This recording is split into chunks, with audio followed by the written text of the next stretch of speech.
Listen, if we never love him back, then our life will remain unfulfilled.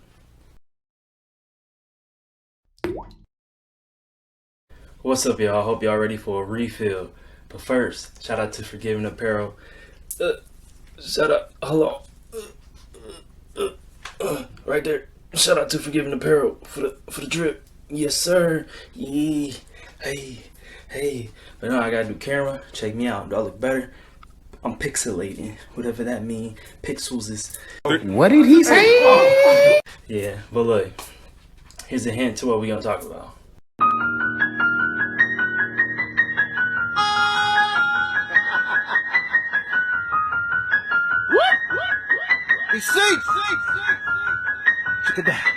Yeah, I love God. You don't love God? What's wrong with you?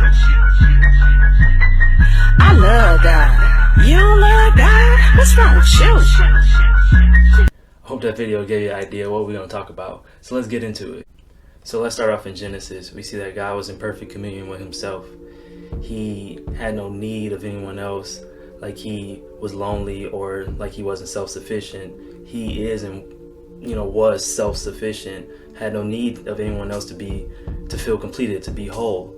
But as he started to create stuff, and as he was creating stuff, he was like, man, wouldn't it be cool if we created people in our image and our likeness, you know what I'm saying? So they can enjoy all this and so they can feel my love, you know what I'm saying? So he decided to do that, and that's where we come in as a gift of his abundant love. So before I go any further, bring out your handy dandy Bible right here. We're going to turn to Matthew 22, verse 34. And it reads, "But when the Pharisees heard that he had silenced the Sadducees, they gathered together. Then one of them, a lawyer, asked him a question, testing him and saying, 'Teacher, which is the greatest commandment in all the law?'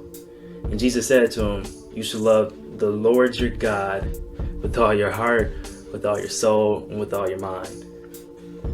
This is the first and greatest commandment.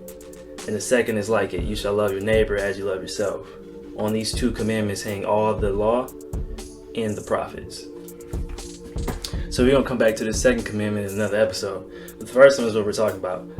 He said, "You shall love the Lord your God with all your heart, with all your soul, with all your mind." That's why we were created. He wants us to love him. I know, you need another reason to love him. John 3:16.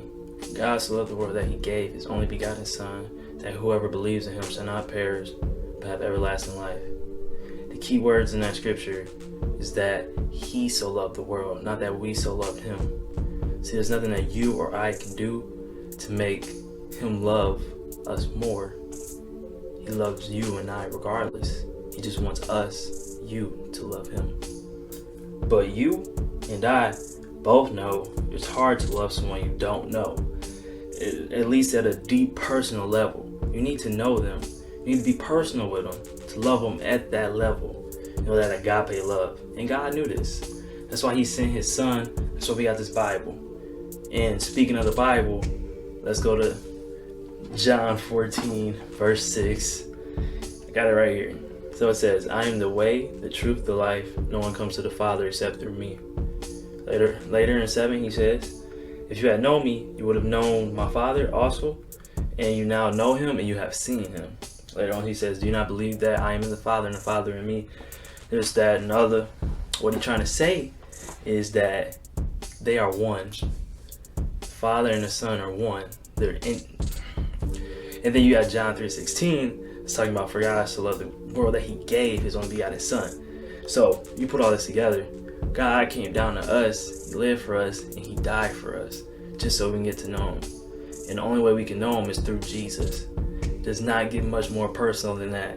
So you have an opportunity to know him, you have an opportunity to love him. Simple and plain. Here's another reason. You are a spirit and a body. Just like your body is made from the earth, it desires these earthly things. Your spirit comes from heaven, it's going to desire these heavenly things, or like things of God. And how do I know this? Ezekiel chapter 18, verse 4 reads, "Behold, all souls are mine." All souls are mine is what God said. Some souls? Nah. All souls are whose? His.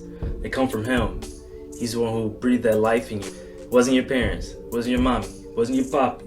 Wasn't your father. Wasn't your mother. I think I'm Italian now. I think that's my Italian. Boy, if you don't get... Anyways, he's the one who did it. So just like your body desires these earthly things because it's from the earth, your spirit comes from God. It's going to desire God. It's going to long for God. And how do you get to know God? Through loving him. But you got to know him to love him. How do you know him? Jesus. You know him through Jesus. Full circle. Mission accomplished.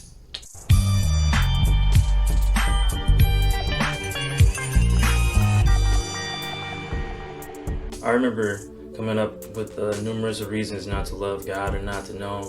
But I also remember being depressed, being anxious, being worried, being fearful. Even now, even a few days ago, I was in one of those moments because I didn't remember him. I forgot and I didn't put him first. And so now what I do is I remember in everything I have Jesus. So like when I feel like times are getting hard, I still got Jesus. When deadlines are due, I still got Jesus. When things come up, I still got him. So I encourage you to do the same. Remember that in everything you have Jesus. When it doesn't seem like there's a way, you have Jesus. When the waves are crashing and your boat's going under, going down under, you have Jesus. When your mind is stayed on him, you're going to have peace. That's what he gives you. He gives you peace. It's like the saying, no Jesus, no peace. No Jesus, no peace. There's a scripture in 1 John that says we love him because he first loved us. God loved you and I before we even came to know him. And he even loves those who would never love him back. But you have an amazing opportunity through me and these words of God to know him and to love him. So I hope you take advantage of that.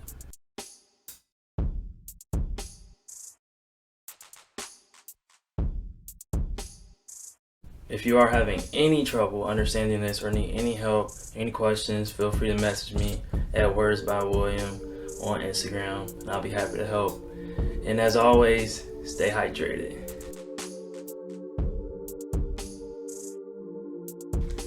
See what I did there? It all comes full circle. I'm not just... This is... How do you make a sir? Sir, I can't do it because... Why you should know him and why you should love him. You probably like, why? Tell me why? Tell him that he's human. I can't use this, man. I don't get it. They gonna heat me. Hey, yo, he can't sing, huh? Yo, he making a joyful noise.